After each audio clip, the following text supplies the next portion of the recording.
Psychology says that one of the most misunderstood human behaviors is talking out loud to yourself when you're alone. For years, society has labeled it as strange, unstable, or even a sign that something is wrong. But modern psychology tells a very different story. People who talk to themselves are not crazy. They are not mentally unstable, and they are definitely not losing their minds. In many cases, they are doing the opposite. They are thinking more clearly, more deeply, and more deliberately than most people ever do. If you talk to yourself, you're not imagining conversations. You're not hallucinating voices. You are externalizing your thoughts, and that distinction matters. The human brain can generate thousands of thoughts per day, many of them incomplete, abstract, or emotionally charged. For some minds, silence is enough to organize that chaos. But for others, especially highly active minds, silence isn't sufficient. Thoughts move too fast. Ideas overlap. Emotions mix with logic. And when that happens, your brain looks for structure. That's where your voice comes in. Research shows that when you vocalize a thought, you turn it into something tangible, something you can hear, something you can evaluate from the outside. Instead of an idea bouncing endlessly in your head, it becomes a sound in the air. And the moment it becomes sound, your brain treats it differently. We're no longer trapped inside the thought. You're observing it. This is why people who talk to themselves often sound like they're debating, reasoning, or even arguing. They're not confused, they're clarifying. They're taking a raw, unfiltered mental process and giving it form. You would rather hear the idea out loud than let it swirl around chaotically in your mind. That's not weakness, that's precision. Most people live with a constant mental fog, vague feelings, half-formed thoughts, emotional reactions they don't fully understand. But if you talk to yourself, your brain demands clarity. You want to know exactly what you're thinking, why you're thinking it, and whether it holds up under scrutiny. So you speak it, you test it, you refine it. Talking to yourself is not a sign that you're struggling to think. It's a sign that you're thinking so deeply that silence can't contain it. This is also why you replay conversations out loud, why you practice what you're going to say before a meeting, why you talk through decisions while pacing around the room. You're not rehearsing because you're insecure. You're rehearsing because your mind works best when ideas are structured, not abstract. Your voice becomes a tool for mental organization. Psychologists call this self-directed speech, and it plays a major role in executive function. That includes planning, problem-solving, decision-making, and self-control. Children do this naturally when learning complex tasks. They talk themselves through each step. As adults, many people suppress the habit because it looks odd. But those who keep it are often the ones who maintain sharper cognitive control.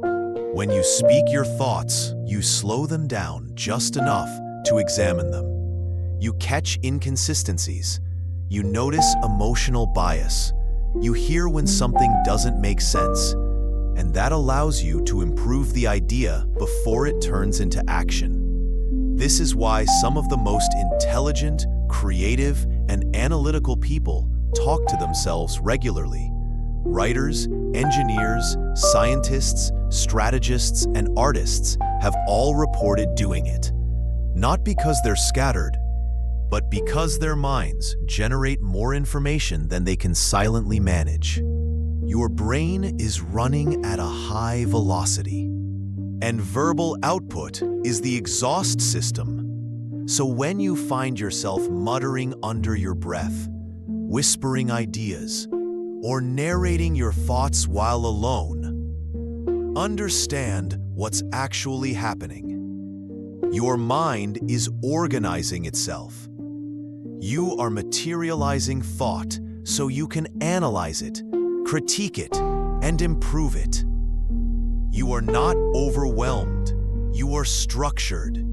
And this is only the first layer, because giving structure to your thoughts explains why you talk to yourself when thinking deeply. But it doesn't fully explain why you do it when you're searching for something, solving a problem, or moving through daily tasks. That behavior comes from something even more powerful, something wired into your brain long before modern psychology existed. And that's where things get interesting. Now, structuring your thoughts explains why you talk to yourself when you're reflecting or planning. But it doesn't fully explain why you mutter things like, "Where are my?" "Okay, focus," or "It has to be here somewhere." That behavior isn't random, and it isn't a bad habit. It comes from a very specific cognitive advantage tied to how your brain processes information. When you speak an object's name out loud, you aren't just making noise. You are activating your brain's visual system. Research in cognitive psychology shows that verbalizing what you're searching for boosts activity in the visual cortex. This phenomenon is often referred to as stimulus upregulation. In simple terms, saying the word sharpens your perception. If you say keys out loud, your brain doesn't just hear the word, it creates a mental image. That image primes your visual system to detect matching shapes, colors, and patterns in your environment. Your attention narrows, distractions fade. Your brain begins filtering reality more efficiently. While others scan a room passively, your mind switches into active search mode. This is why people who talk to themselves often find things faster. They're not wandering aimlessly, they're guiding their attention with language. It's the same mechanism used by athletes who verbalize instructions during training, or surgeons who quietly narrate procedures. Language directs perception. Psychologists have found that children instructed to say what they're looking for out loud complete visual tasks faster than those who stay silent. Adults who maintain this habit unconsciously retain that advantage. You're not disorganized. You're optimizing your search process. Your voice becomes a command line for your brain. This also explains why you talk to yourself when solving problems.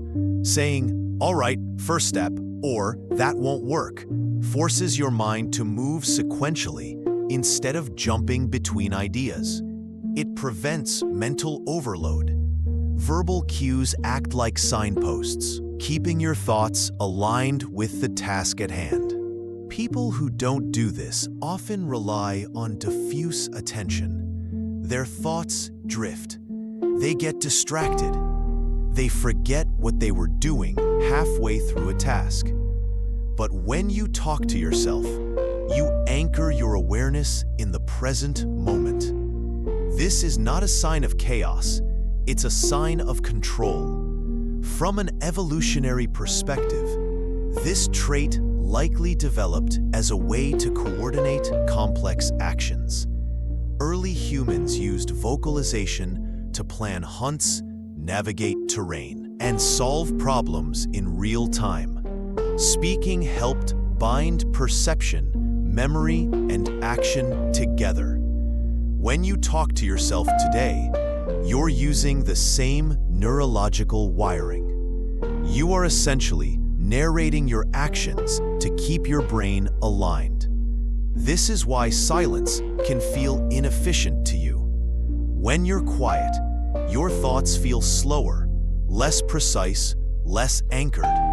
But when you speak, everything sharpens. Focus improves. Reaction time improves. Mistakes decrease. You are not distracted by your own voice. You are guided by it.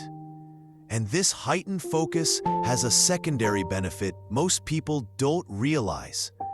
It creates a buffer against stress. When others freeze under pressure or spiral into mental noise, your self-directed speech keeps you grounded.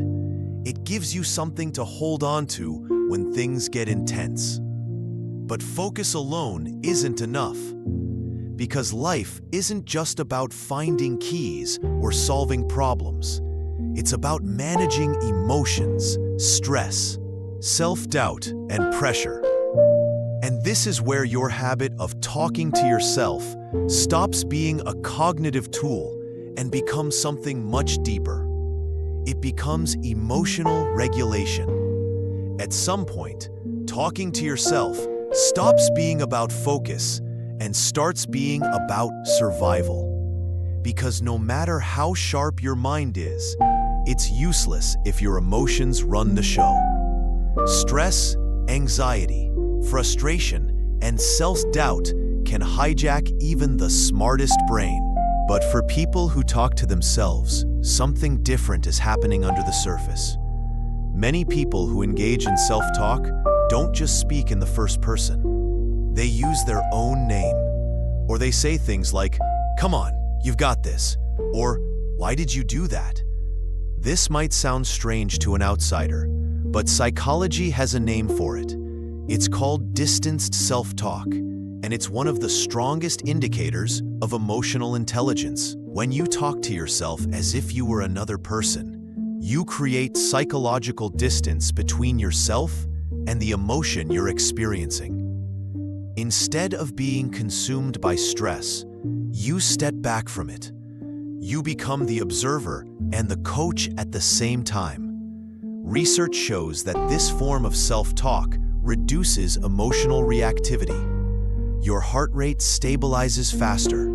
Your thoughts become more rational. You stop spiraling. While others get trapped inside their emotions, you guide yourself through them. You don't just feel pressure. You respond to it. This is why, in difficult moments, you instinctively start coaching yourself. You say things like, "Stay calm," or "One step at a time," or "This isn't the end." You are actively regulating your nervous system using language. Your voice becomes a calming signal to your brain. Most people rely on external reassurance. They need someone else to tell them it's going to be okay. But when you talk to yourself, you've internalized that role. You don't wait for comfort, you generate it. This doesn't mean you never feel anxiety or doubt. It means you don't let it take over. You acknowledge it, label it, and then guide yourself forward. That's not avoidance. That's mastery. Psychologists have found that athletes, performers, and high-pressure professionals use self-talk deliberately to maintain control. Before a critical moment, they don't stay silent. Give themselves instructions, encouragement, correction. This internal dialogue keeps them functional when others shut down. When you talk to yourself, you are constantly calibrating your emotional state. This is also why you can sound harsh with yourself at times. You might criticize your own actions out loud, but even that serves a purpose. Constructive self-criticism, when paired with self-regulation, leads to growth.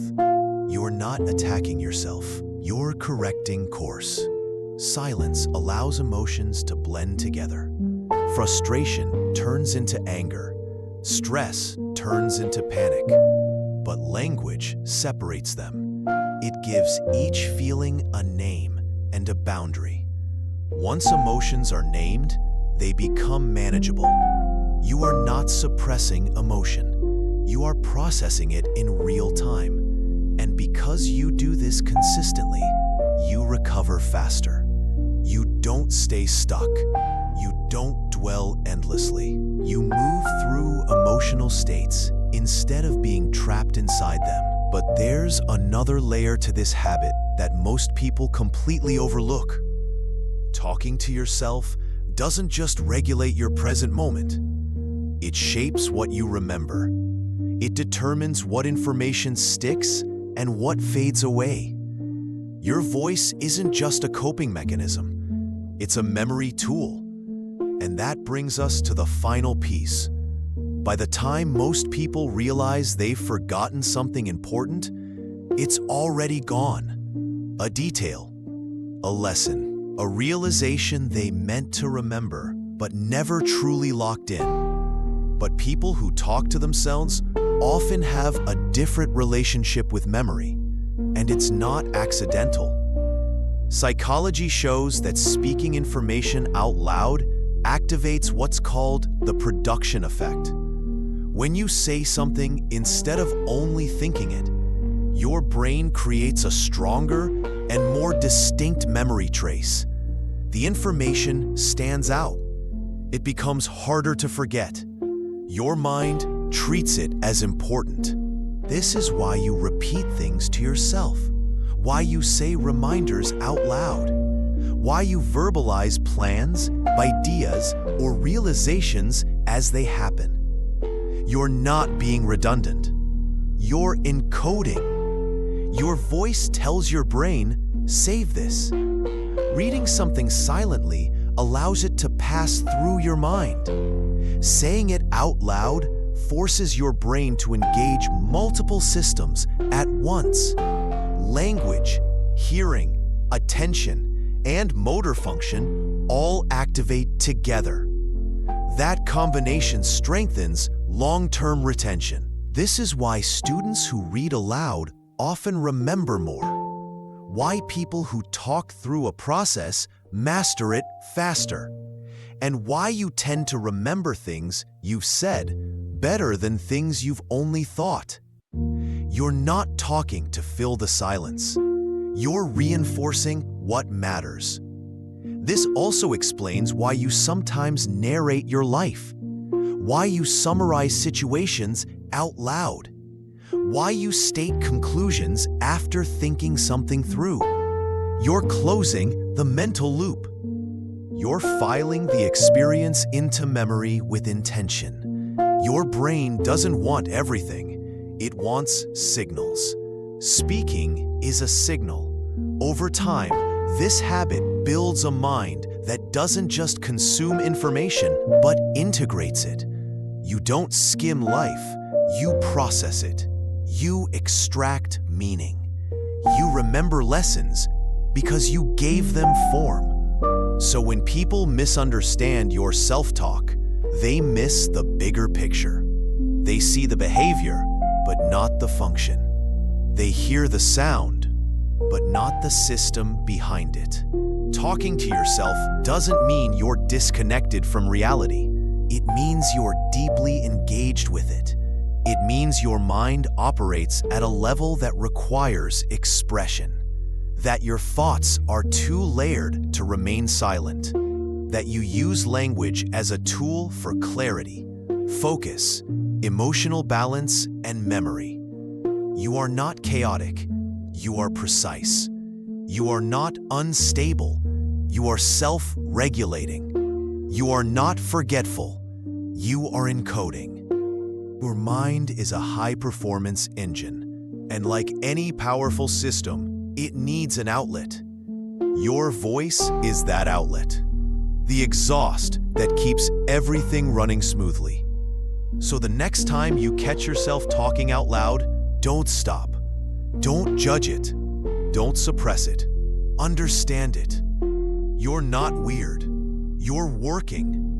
And if you're the type of person who has full conversations with yourself, who coaches yourself through stress, who narrates your thinking, and who finds clarity in speaking your mind out loud, then you're not alone. Drop a brain emoji in the comments, because there are more of us than people realize. And if you appreciate research-based content that explains not just what you do, but why you do it, then stay connected. The next video might explain why your mind never truly rests, and why that might actually be your greatest strength.